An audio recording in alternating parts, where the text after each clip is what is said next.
Sí, sí. Bueno, Fernando, entonces empezamos. Primero que nada, le agradezco enormemente por estar con nosotros hoy, con RNT Argentina y conmigo, Caterina, para esta entrevista. Fernando es historiador, docente, autor y director del Museo Histórico de la provincia de Corrientes, y hoy nos va a brindar de su tiempo tan preciado, sobre todo ahora en la virtualidad, que uno tiene reuniones, tiene encuentros, y en un mes complejo como es enero, que hay mucho más turismo. Vamos a conversar acerca de la historia argentina, que es sumamente interesante, y además de la experiencia del museo antes y después del 2020, que fue un año atípico y que marcó sin duda un antes y un después. Bueno, Fernando, primero que nada, gracias, y me gustaría que nos contaras del libro que presentaste en mayo del año 2020, que se titula Introducción a la historia de la provincia de Corrientes. ¿Cómo fue la génesis y la Bueno, producción de esa obra? bueno, en principio reiterarles el agradecimiento a ustedes, el interés, esta entrevista. Para mí es un gusto, así que bueno, agradecerles nada más y decirles que siempre estamos a disposición. Bueno, con respecto a ese libro, este es un libro que en efecto es el tomo 1 de la introducción a la historia de la provincia de Corrientes y surge un poco a partir del año 2014, cuando yo me hago cargo de la cátedra de Historia de la provincia de Corrientes en la carrera de Historia, de profesorado de Educación Secundaria en Historia en el Instituto Superior de Formación y Capacitación Docente número 1, que es el instituto más antiguo que tiene la provincia de Corrientes. Por eso aclaro, porque en toda la provincia hay instituciones similares de nivel superior ahora, pero esta es la más antigua que está en Capital desde el año 70, desde 1970. Sí. Allí se crea, existe la Cátedra de Historia de la Provincia de Corrientes. Yo tomo a mi cargo, digamos, esa cátedra en octubre, en octubre más o menos, septiembre, octubre, algo así, del año 2014. Y de aquí en adelante ya con alguna intermitencia y definitivamente del 2016 en adelante, ya de manera continua, me hago cargo de la cátedra. Entonces yo me empecé a dar cuenta de que era necesario. Yo siempre creo que el docente de nivel superior debe generar también su propia producción, así como el docente universitario, que debemos producir, digamos, generar nuestra propia investigación, producción, ya que hay libertad de cátedra, y hay libertad de contenido dentro de las cátedras. Entonces, así fue surgiendo esta historia de la provincia de Corrientes, que es, digamos, una introducción. ¿Y por qué digo esto? Porque la provincia de Corrientes tiene desde 1928 publicadas sus historias integrales. 1928, 29 y de ahí en más, la playa de historiadores correntinos han dejado siempre sus historias de Corrientes. Entonces yo dije, yo no puedo poner una historia de Corrientes, sino una introducción, porque está dedicado a los mismos alumnos. Es decir, está Claro. armado en torno a la cátedra que yo doy. Eso generó, primero yo lo iba, a medida que iba investigando, haciendo producción bibliográfica, pero aparte de mis investigaciones y aparte de la recopilación de mis trabajos de investigación anteriores, digamos, eh, fueron formando lo que iba a ser un libro. De pronto se transformó en algo demasiado extenso, entonces dije, no, vamos a dividirlo, vamos a hacer tomo 1 ahora. Ahora, dicho de paso, entre paréntesis, estamos haciendo el 2. El tomo 1 que va desde la fundación de Corrientes con una incursión en la prehistoria correntina y termina en 1810. Ese es el tomo 1. Y esa obra es la que se presentó, lógicamente, de manera virtual. Ahora está en mayo de 2020, la presentación fue en la Feria del Libro de un pueblo de acá de Corrientes que se llama Caratí, que es el único pueblo, todos los pueblos de Corrientes tienen su Feria del Libro, pero esta es una Feria del Libro muy importante en el interior de la provincia. Entonces se hizo la presentación virtual, entre otras obras de otros escritores, autores, historiadores, y fue el lanzamiento de ese libro. Aclaro que nuestro editor, que Mogli Ediciones, es quien se hace prácticamente cargo, a Mogli Ediciones también en otra editorial, se hace cargo de las ediciones de todos los autores correntinos de la región. Y generalmente, esta editorial lleva a la Feria Internacional del Libro en Buenos Aires todos los años las novedades. Claro. Sabemos lo que pasó y lo que nos está pasando desde hace un año, digamos. Entonces no hubo feria, no hubo feria internacional, o sea que el libro se lanzó así de manera doméstica y entre casa, pero con una amplitud, es decir, pudo salir, digamos, de los límites provinciales y se está proyectando hacia afuera. Ese es un poco el origen y la génesis de esta obra que te presento ahora. Y que, como digo, es el inicio de un plan mayor. Me parece muy interesante esto que nos cuenta acerca de las historias de Corrientes que ya existían. Yo estudié letras y en la cátedra de literatura argentina siempre nos decían el trabajo enorme que tuvo Ricardo Rojas al hacer la Sí, primera gran historia de la literatura argentina, porque las es fuentes magnífica. documentales que había previas estaban muy dispersas y eran escasas. Así es, así es.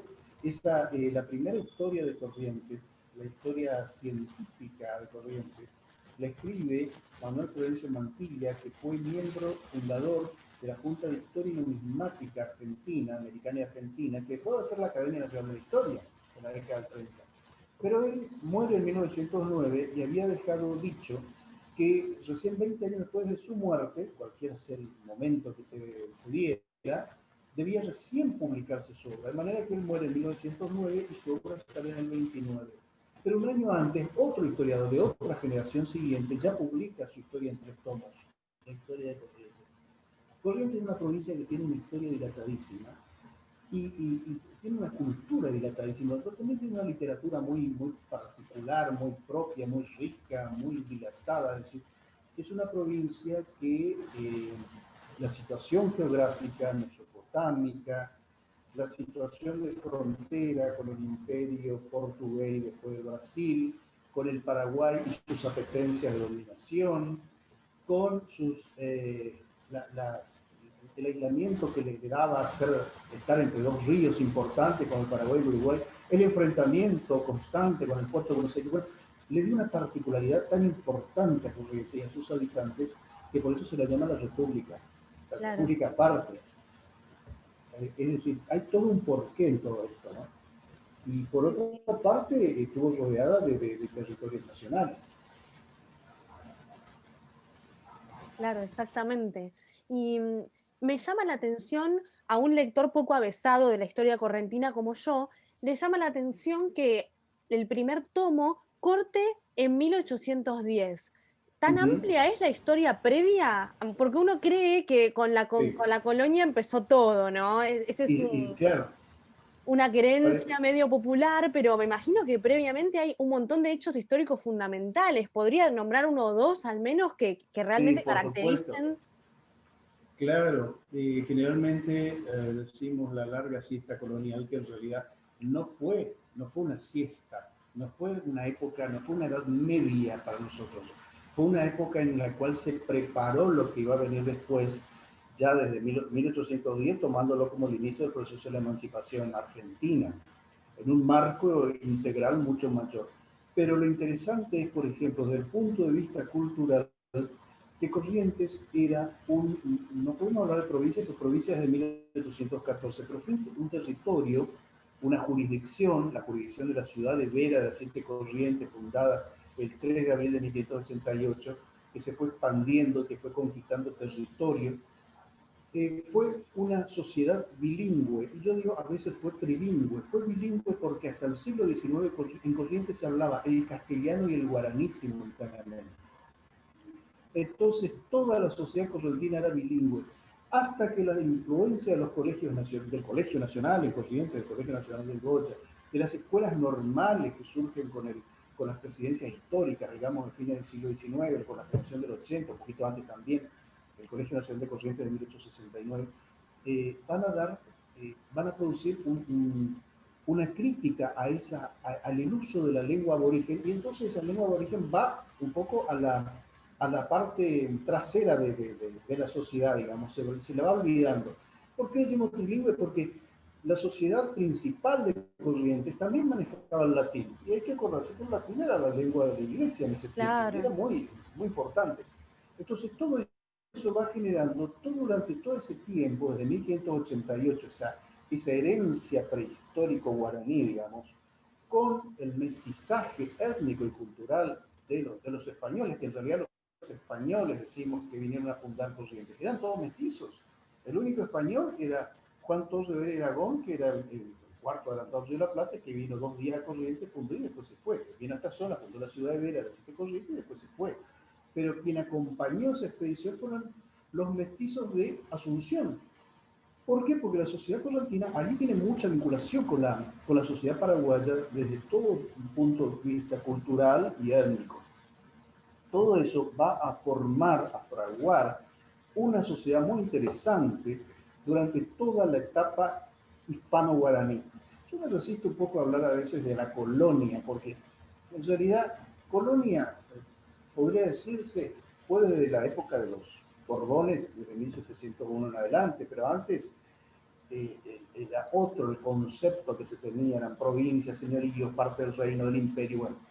De cualquier forma, digámoslo colonia, desde 1588 a 1810 se conforma un espíritu muy interesante y me decías de qué hechos importantes. Bueno, hay uno que es un hecho muy importante y trascendente, que es la revolución de los comuneros.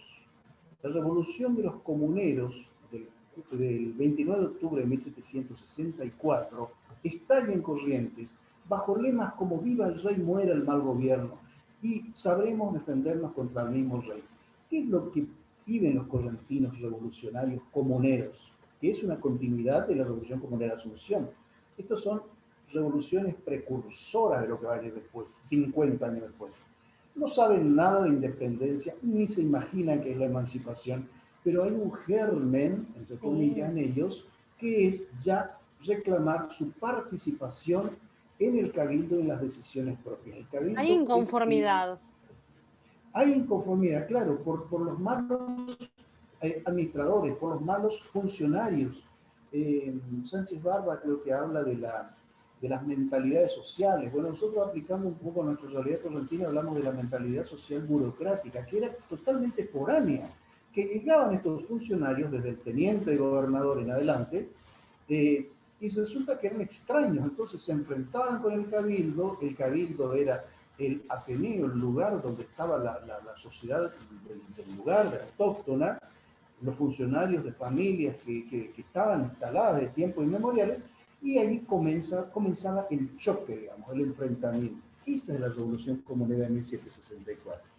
Y culturalmente, aparte de ser bilingüe, hay que ver, por ejemplo, de acuerdo a los testamentos, qué leían los correntinos en aquel momento. Es impresionante la cantidad de libros que ingresaron en algún momento y se saben por los testamentos, por eso, y que formaban parte de las bibliotecas personales, particulares de los correntinos. Muchos libros que estaban prohibidos, que llegaban de contrabando y que fue al momento de dictar su testamento y de confesarse, por temor a la muerte, decían que tenían en sus haberes y que confesaban, digamos, su pecado de haber leído cosas que no debían. Pero todo Claro. eso va a conformar, por eso ponemos 1810, tomándolo como el año en que se produce la Revolución de Mayo, que para Corrientes es la Revolución de Junio, porque recién en junio de 1810 se conoce la noticia de la Revolución de Mayo.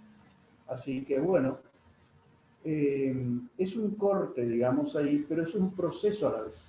Es un proceso que se va gestando durante mucho tiempo. Y en esa larga etapa de 200 años se fundan las reducciones franciscanas, las misiones jesuitas, los pueblos llamados de blanco, porque eran estancias que después se conformaban pueblos así, se va ocupando el terreno. Entonces todo eso va preparando lo que va a ser la provincia desde 1814. excelente. Eso es un poco el fundamento del libro. Claro, ese es un poco el recorte de la Eso es primera un poco. parte. Excelente. Y Ese es el Fernán, recorte de la primera parte. Sí, sí, sí, sí. sí, que Fernando, usted mencionó esto súper interesante del trilingüismo en la provincia de Corrientes, ya sea español, guaraní y también el latín. Hay varios Exacto. personajes interesantes en la provincia, como por ejemplo Monseñor Niela, que fue un precursor en muchos sentidos y el primer obispo de Corrientes. ¿Nos quiere contar un poco más de este personaje, ya Claro. que vino ahí lo del latín a colación? Sí, exacto. La figura de Monseñor Bolívar en ella está vinculada al siglo XX porque recién Corrientes va a tener obispado propio desde 1910, cuando el Papa Pío X crea la diócesis de Corrientes, y desde el 4 de junio de 1911, cuando asume el gobierno de la diócesis de Corrientes, que era Corrientes y Misiones, es decir, para que nos ubiquemos un poco mentalmente. Toda la provincia de Corrientes, todo el territorio nacional de Misiones, después provincia de Misiones, van a estar bajo la jurisdicción de la diócesis de Corrientes, bajo la jurisdicción del gobierno espiritual de Monseñor Miguel. Digamos que previamente pertenecíamos a la diócesis de Paraná, anteriormente a la de Buenos Aires, mucho más anteriormente a Asunción, etc. Pero cuando se crea esta diócesis, lo interesante de todo esto es que va a ser un correntino el primer obispo, cosa que no siempre ha ocurrido y que nunca más pasó en nuestra realidad. Porque Monseñor Luis María Niella es hijo de cuarta generación, sería de correntinos dentro de la familia.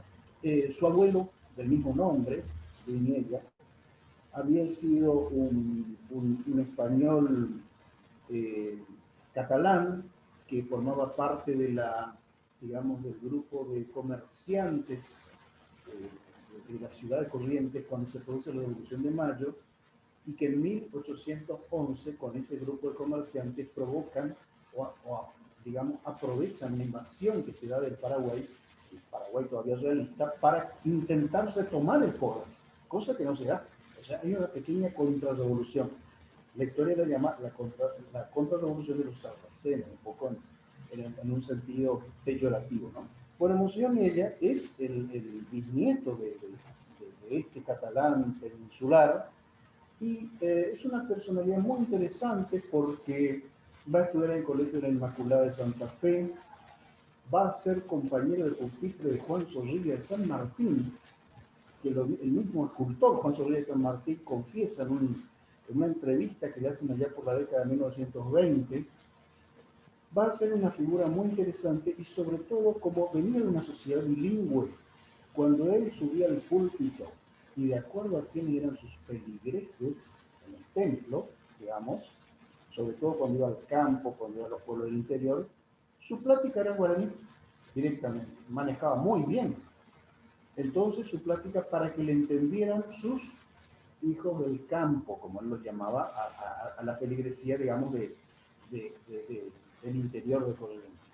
Es una personalidad muy importante, es una figura que puso de su propio peculio su dinero que había recibido en herencia, por ejemplo, para alquilar la sede del obispado, que no tenía sede, obviamente, para levantar templos, para ayudar a la reconstrucción de otras iglesias, para sostener el periodismo católico.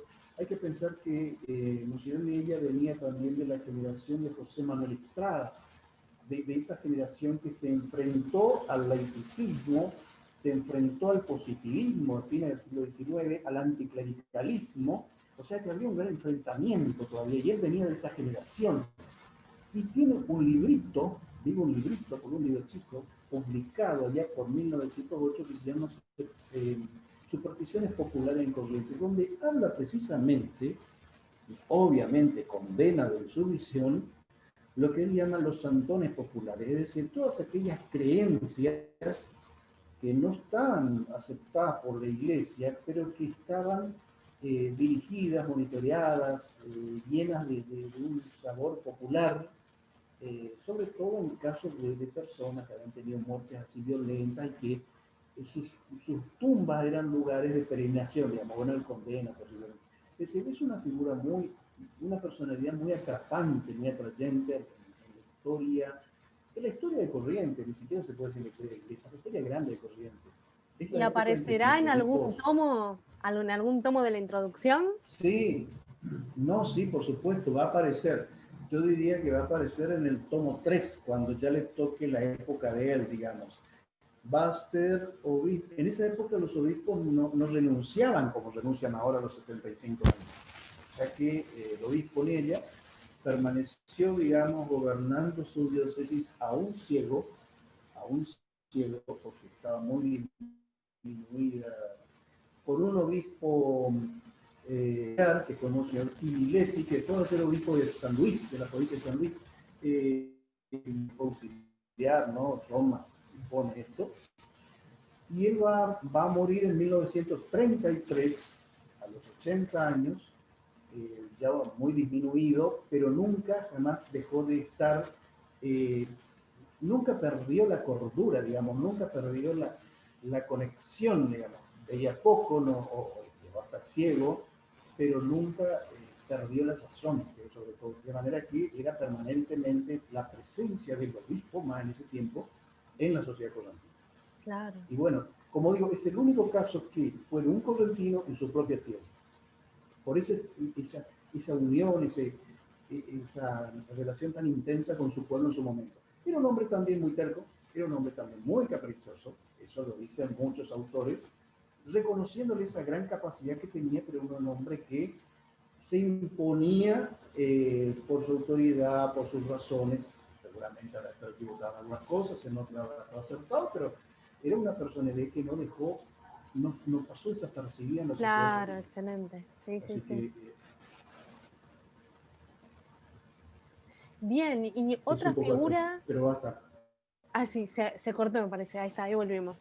Otra figura central para Ahí Corrientes está. es el general José de San Martín. Hace más o menos un mes yo estuve en el Museo Claro. Histórico Nacional de acá de Buenos Aires y pude ver su sable y su Mm. habitación. La tenemos acá en Buenos Aires, no tenemos las paredes originales, pero tenemos los muebles. Así que le quería preguntar por ese hijo de Corrientes Los también. muebles, claro.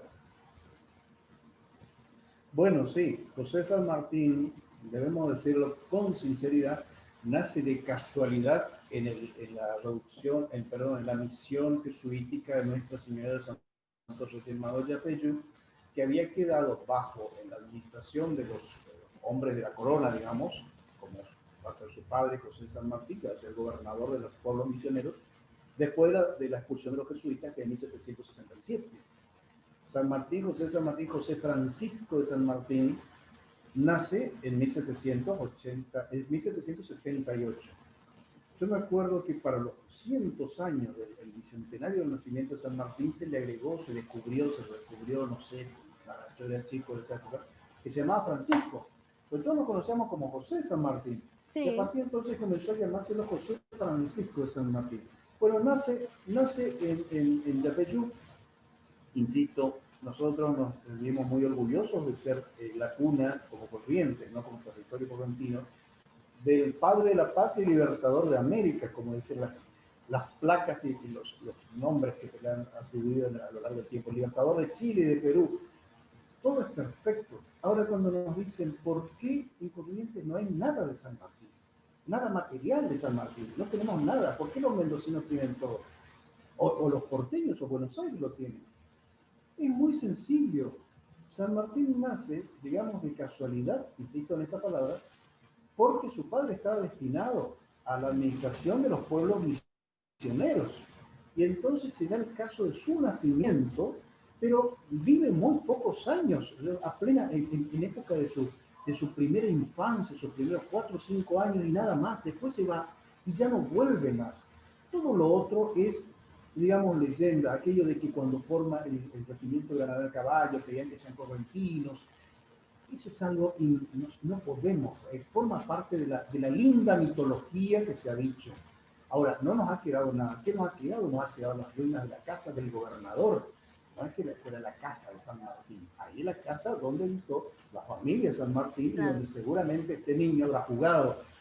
Pero era la casa del gobernador, digamos, del funcionario que era designado en el momento para regir esos pueblos misioneros que fueron quedando huérfanos. Entonces no nos ha quedado elemento material alguno. Sí nos queda nos quedan esas ruinas, sí nos queda el recuerdo, el orgullo de haber sido la cuna del Libertador y también la relación que hubo con el sargento Juan Bautista Carrera, el soldado Juan Bautista Cabral, que lo salva de la muerte segura y que por eso se dice que salva la independencia en febrero de 1813 en el combate de San Lorenzo, porque lo libera, digamos, lo salva a San Martín de haber muerto bajo el caballo que se le había caído, bueno, toda esta historia que conocemos, y Juan Bautista Cabral, que es un correntino también saladeño, pero es otra figura también muy interesante y muy mítica en sus orígenes, por lo menos. Pero bueno, indudablemente es la cuna de estas dos grandes figuras. Sí, totalmente. Y para cerrar esta parte de grandes figuras correntinas, que imagino habrá miles, pero hicimos una selección muy breve como para que el espectador pueda darse una idea e introducirse un poco más en la historia de una provincia tan rica y tan abundante en manifestaciones culturales y en personalidades. Eh, Hay también muchos correntinos que formaron parte de la Guerra de Malvinas, ¿no? Por ejemplo, soldados cuchilleros, ¿es Claro. así? Se ha llegado a la conclusión de que, no sé si la provincia que más hombres mandó a la guerra, o una de las que más hombres mandó a la guerra de Malvinas, fue Corrientes. Eso es algo que al día de hoy ya no tiene discusión, digamos. Sí se sabe que fueron grandes contingentes de soldados correntinos de los distintos regimientos que estaban en servicio, que estaban haciendo un servicio militar, o que fueron convocados cuando cayó el conflicto del Atlántico Sur. Y fueron muchos los correntinos que fueron allá y que a su regreso, cuando prácticamente la patria les da, los recibe con tristeza en todo el país, en Corrientes se los recibe a los excombatientes que habían sobrevivido, se los recibe como héroes. Y es la primera provincia que los reconoce así públicamente al momento mismo que termina la guerra, como figuras, como héroes. Y son de allí, es más, en Yapeyú se levanta un monumento, que es un arco, un imponente, monumental arco, que no está cerrado, un arco inconcluso, que es en homenaje a la guerra del Atlántico Sur, a la guerra de las Malvinas, y a los próceres y a los héroes y combatientes. Ese arco se tiene que cerrar el día que las Malvinas ingresen, sean devueltas, digamos, a la nación argentina. Interesante. Ese es ese compromiso, pero es un símbolo muy interesante. Está en la Plaza Mayor de Yapeyú, allí cerca nomás de la ruina de la casa de San Martín, que se arco. Pero como digo, los excombatientes que fueron, y que tienen cientos de anécdotas, porque hoy hablábamos un poco fuera de todo, de la temperatura espantosa que tiene Corrientes, las altas temperaturas. Pensemos un hombre, un soldado de esta zona, acostumbrado a los 50, 40, 50 grados de calor, tener que ir al sur, al invierno, a las Malvinas, a enfrentarse con temperaturas totalmente atípicas a su forma y manera, y muchos de ellos muy humildes, que nunca habían salido del territorio provincial. Es decir, ni siquiera tenían idea de lo que era ese frío y de lo que era la guerra. Si a los jugadores De manera argentinos que, que están de acuerdo, entrenados les cuesta jugar en la altura cuando van a Bolivia, por ejemplo, no me ¿sí? imagino un soldado que no está entrenado para nada, un pobre chico de ciudad que le toca atravesar esa distancia, Así ¿no? es, así es. Lo que se nota en nuestros combatientes es, y hasta el día de hoy, esa emoción que tienen cuando hablan de la guerra de las Malvinas, ese patriotismo tan fuerte, tan enraizado, ¿no? Que uno puede decir, eso debe venir en los genes, porque el Corrientes siempre peleó, digamos. Hoy decíamos, tenía varios frentes durante toda su historia, el imperio portugués y después el imperio de Brasil, que fue un azote, digamos, porque constantemente estaba con apetencias de ingresar a lo que era antes la Confederación Argentina, el Virreinato de la Plata, pero el Paraguay, después los territorios nacionales, muy belicosos, con las aborígenes muy belicosos, entonces por eso se convierte en frontera de guerra durante siglos. Digamos, si eso se transmite en los genes, eso llegó a los genes del futuro soldado o de Malvinas. Entonces, por eso uno entiende cuál es la pasión que han tenido estos chicos, estos soldados, estos hombres, en la defensa del suelo de su patria.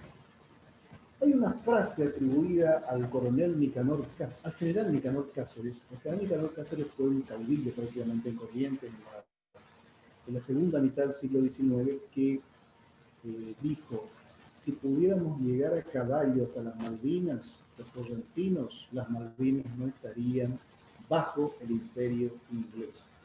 Esa frase se le atribuye a este general Nicanor Cáceres, que es una figura controvertida dentro de la historia de los Corrientes, pero que esto es como que lo salva, digamos. Yo creo que eso es lo que llevaban adelante nuestros soldados.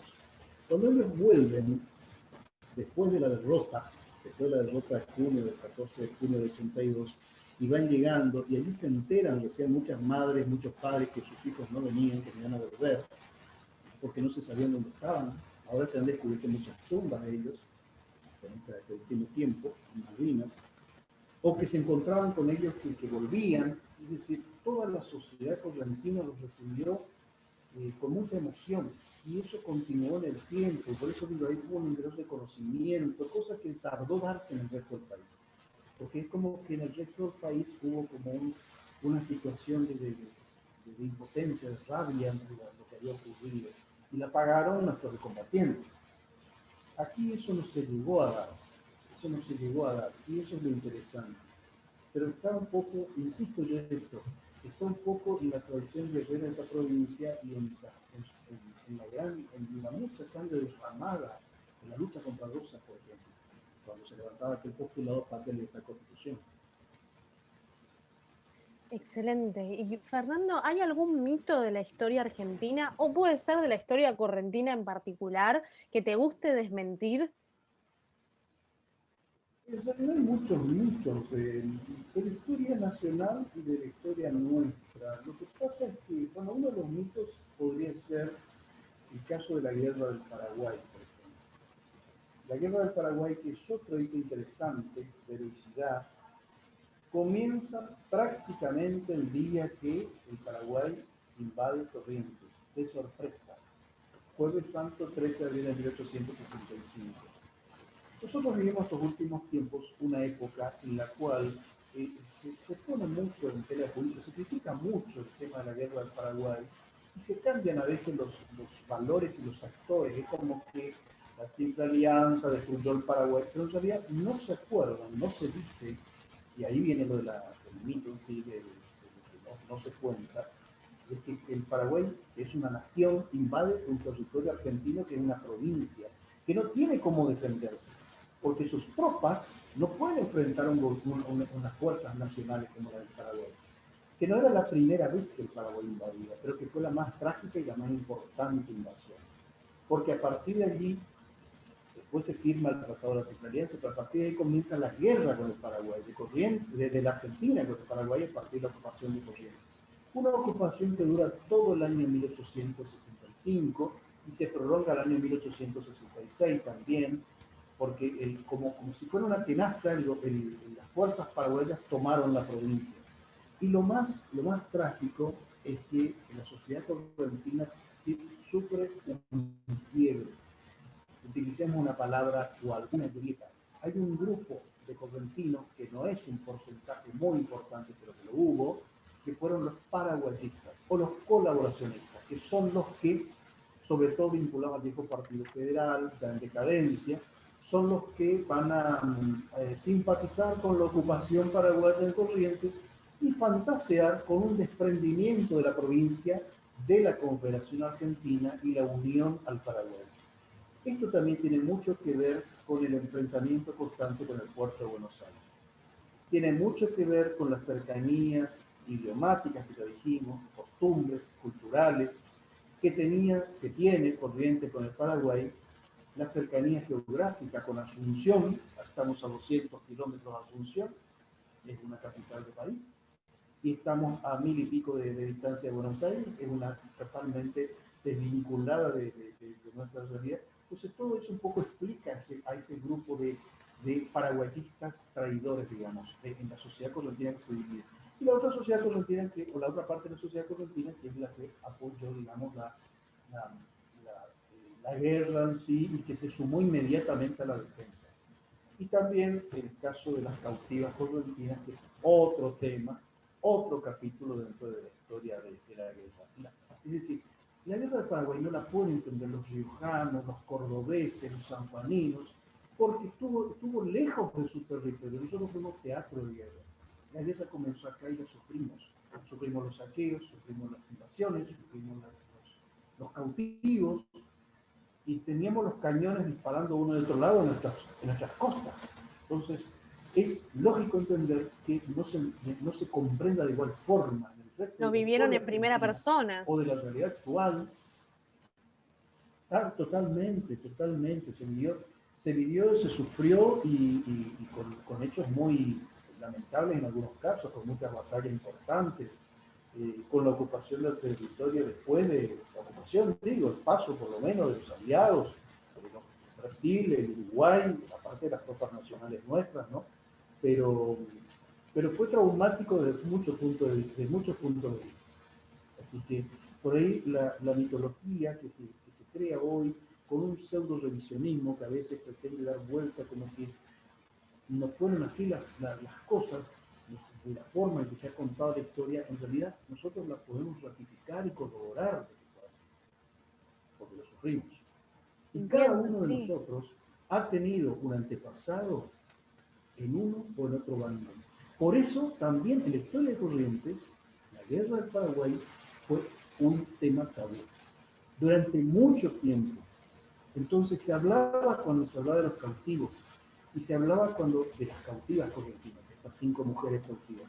Y se hablaba con determinadas situaciones especialmente, pero no de manera integral porque siempre algún antepasado estaba en un bando equivocado. El bando equivocado de los paraguayistas, los traidores, ¿no? Entonces eso no se podía, la sociedad se había quebrado.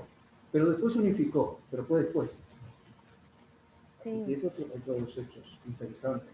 Recuerdo que cuando yo estaba en la escuela se hablaba de Paraguay que quedó diezmada, se leía también el poema Neña de Guido Mm, Hispano, que dice llora, llora, Urutaú, tras las ramas del Yatay, ya no existe el Paraguay donde nací exacto, como tú. Entonces, qué fuerte esa visión, ¿no? De totalmente. tal vez victimizante hacia Paraguay, y cómo a veces hay Sí. muchos factores que intervienen al momento de juzgar un momento histórico, ¿no? Sí, lo que pasa es que acá hay un combate muy importante en Corrientes que se conoce como en la historia como el combate de la batería, que es actualmente lo que es el Parque Mitre casualmente. En aquel momento ese lugar era el lugar donde estaban las armas de la ciudad y obviamente el lugar que ocupaba ese lugar se quedaba con las armas de la ciudad. Entonces, se da en ese combate el enfrentamiento de las tropas, por supuesto las nacionales, con muchos correntinos, y las paraguayas, donde dicen que los paraguayos en Guaraní les pedían a los correntinos que se unan a ellos, que no peleen contra ellos. Y allí un poco eso nos lleva a la reflexión, porque pensemos de que la guerra contra quién era. Tú dices la guerra del Paraguay. ¿Era contra el pueblo paraguayo? No era contra el pueblo paraguayo. No había intención de avanzar contra la población civil. ¿Con quién era entonces la guerra? ¿Con quién era el enfrentamiento? Contra el mariscal Francisco Solano López, que era un gran dictador. Solano López fue, con su personalidad avasallante, quien había ingresado, había metido a su patria en una guerra que terminó siendo desastrosa y que destruyó al Paraguay. Destruyó la población masculina, destruyó la población civil, llevó a los niños a la guerra, a los niños de 12 años a la guerra, cuando ya no habían hombres de mediana edad ni viejos, y llegó a fusilar a todo aquel ciudadano de su propia patria que él, el mariscal López, consideraba que estaba traicionando o que estaba dudando o que era un enemigo, digamos, porque entonces todo esto nos lleva a la reflexión. En realidad nunca la guerra fue contra el Paraguay, contra el pueblo paraguayo o contra lo que se representa al Paraguay. Fue contra la figura de su presidente que lamentablemente metió toda su nación y la destruyó. Por eso se habla del genocidio paraguayo. Pero también es cierto que han habido situaciones extremas como la que produjo, por ejemplo, el ejército brasilero, la, la, los genocidios que se produjeron de las tropas brasileras. También es cierto que hubieron situaciones de esa naturaleza, pero lógicamente no nos podemos quedar solamente. La historia es así, la historia no es ni blanca ni negra, siempre tiene matices, Claro. será gris, pero no es ni rosa, ni bella, ni oscura, ni mala. Esa visión intermedia es la que tenemos que tener presente, pero lógicamente también tener presente de quiénes fueron los protagonistas en ese momento y ubicarnos en el tiempo histórico que les tocó, lógicamente. Sí, por supuesto. Bien, Fernando, y para terminar, porque como quien no quiere la cosa, ya hablamos más de media hora, se pasó volando, Sí, así que sí, tengo unas dos últimas preguntitas que tienen que ver con tu rol como director del museo. sí, sí. Una más vinculada a la pandemia, que va a ser la última, pero me gustaría empezar por una pregunta que tiene que ver con el rol del museo en la era de las nuevas tecnologías, ¿no?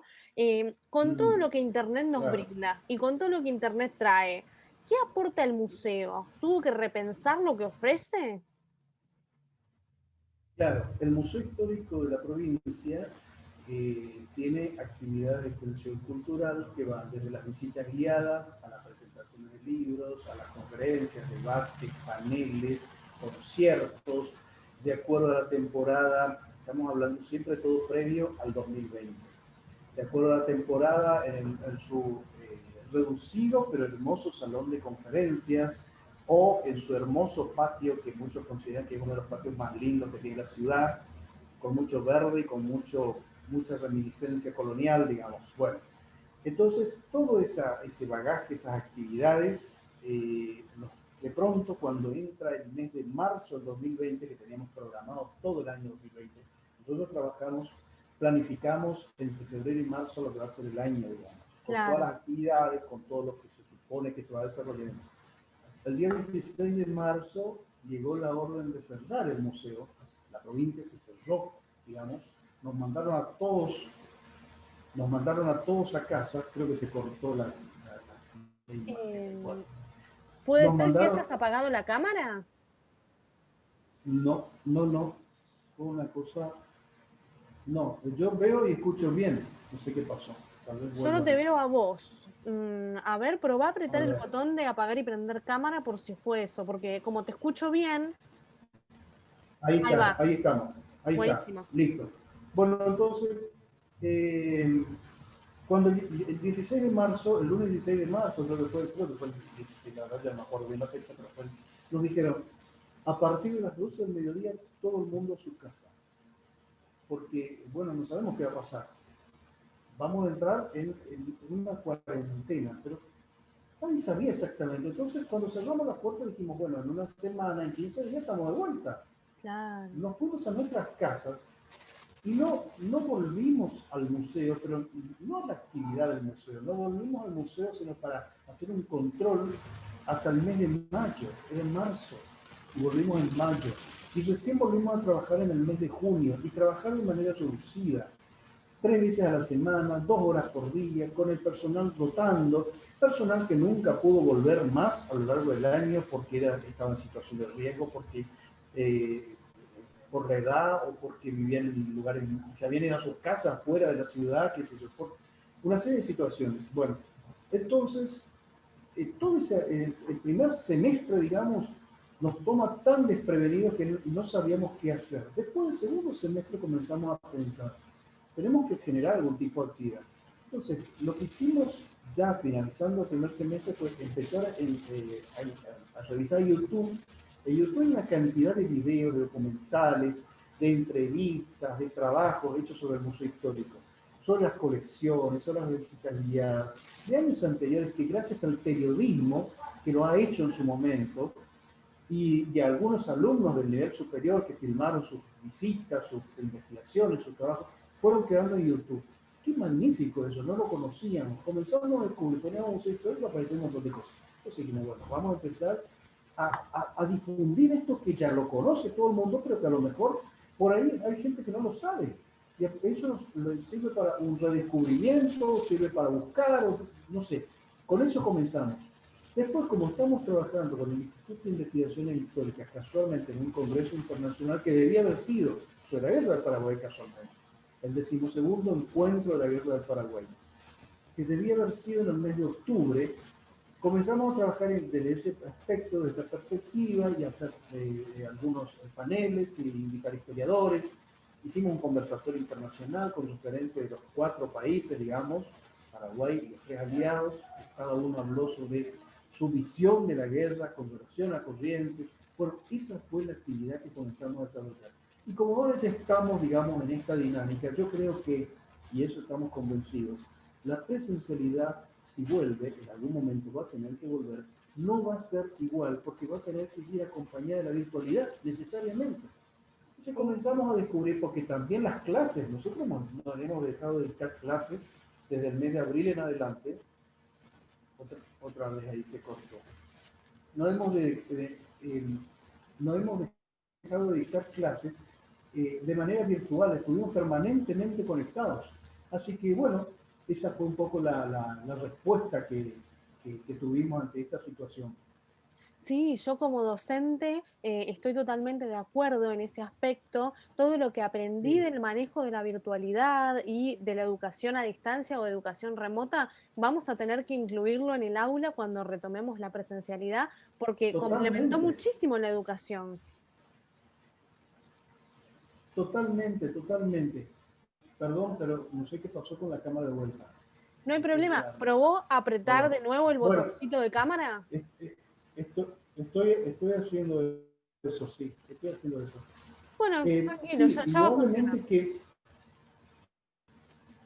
indudablemente que no va a poder desaparecer, digamos, ya la virtualidad. Yo, por lo menos, pues, principalmente, descubrí que existía Zoom, descubrí que existía Google Meet, porque tuvimos que entrar a trabajar no solamente en las aulas, sino que también en los exámenes.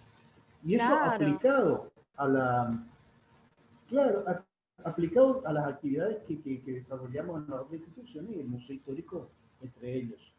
Bueno, fue el año también, y les invito a los que quieran ver, también ya está en YouTube, si ustedes ponen Noche de los Museos 2020 en Corrientes, entonces les van a aparecer de nuestros museos visitas guiadas virtuales, que fue el primer año, fue una experiencia nueva.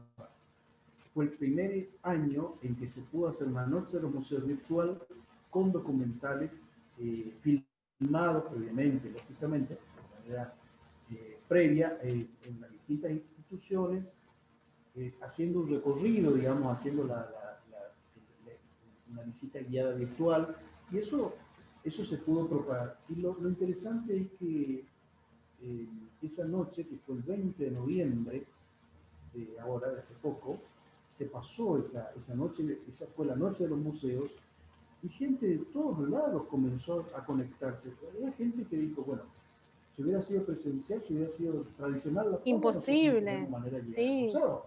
Imposible. Así que bueno, esa fue un poco la situación. Me Pero encanta. Bueno, los yo digo, es un felicito. desafío.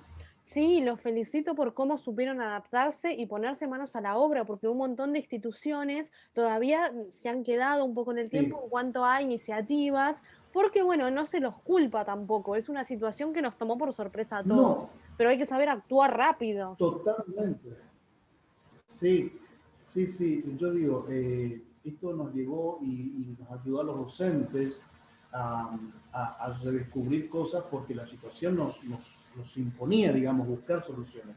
Y bueno, y eso nos hizo encontrar cosas que no sabíamos que estaban, que por ahí que yo, primero y principal, digo, no conozco de tecnología, soy pésimo, pero comencé a descubrir estas cosas que hacían factible, digamos, no perder la dinámica y llegar a más gente también de esta manera. Así que bueno, hoy día sabemos de que lo uno va a ir acompañado de lo otro, indudablemente.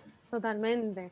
Fernando, y la última Así es. pregunta que te quiero hacer es si tuvieron que adaptar la infraestructura del museo debido a los nuevos requisitos sanitarios que se piden. Cuando yo visité el mes pasado el Museo Histórico Nacional de acá de Buenos Mm, Aires, me encantó el protocolo. Se saca turno, te sí, ponen alcohol, se entra sí, hay una capacidad muy limitada y te quería preguntar cómo se manejaron ustedes si es que claro. ya abrieron.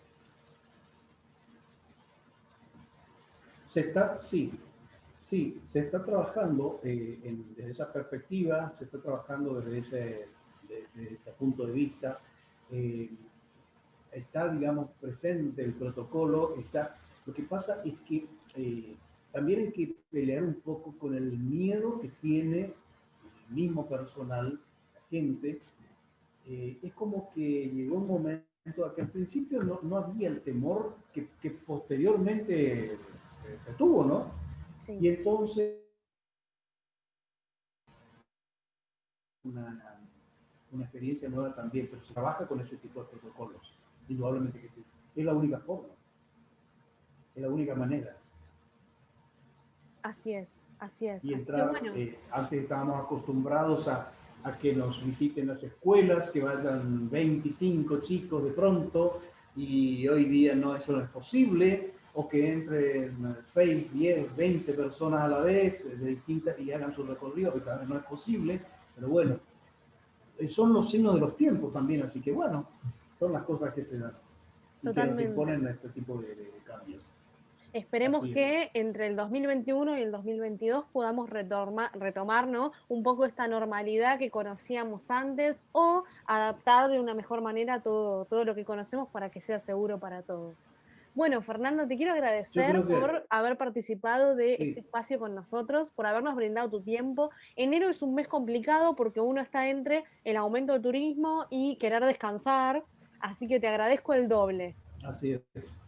No, por favor, el agradecido soy yo. Lamento la cuestión técnica que ahora no sé qué pasó con la imagen, pero bueno, pero todo lo demás perfecto y yo les agradezco a ustedes el interés y también saben que permitirme en este caso poder contar cosas que son a veces que no se conocen de nuestro interior, de nuestras provincias. Totalmente. Así que bueno, están invitados a vernos virtualmente, ya les digo, nosotros mismos lo descubrimos que en YouTube tenemos un montón de cosas, pongan corrientes y aparece un montón de cosas, no solo de historia, sino de cultura en general y de mucha de naturaleza, geografía, Y cuando bajen etcétera. los contagios, yo quiero conocer Corrientes, así que te voy a pasar a visitar y me vas a mostrar un poco Con el todo gusto, museo. con todo gusto, desde ya está invitada. Bueno, muchas gracias por tu tiempo y que tengas una hermosa semana. Muy amable, muchas gracias a ustedes. Nos vemos. Chao. Adiós, chao, hasta luego.